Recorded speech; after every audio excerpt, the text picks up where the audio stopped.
I can't find the words, I just go. I don't like it, no, I love it. Sa isang tagong lugar ay may nakatirang isang hacker.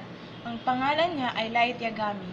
Nag-iisa lamang siya sa kanyang magandang bahay.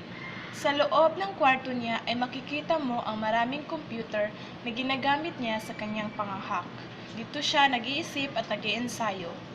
At ang una niyang naging biktima ay ang kanyang kapitbahay na may password ang Wi-Fi. Sa unang subok niya ay nabigo siya at sumubok siyang muli hanggang sa nagtagumpay siyang gawin ito. Nang ma-access na niya ito ay pinaglaruan niya ang files ng kapitbahay.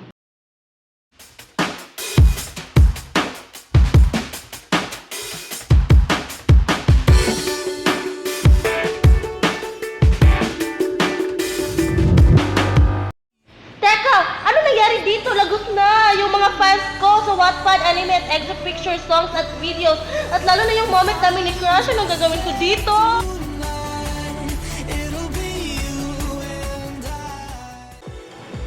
Isang malaking palaisipan kay Leia kung sino ang may kagagawan at kung ano ang nangyari sa kanyang computer.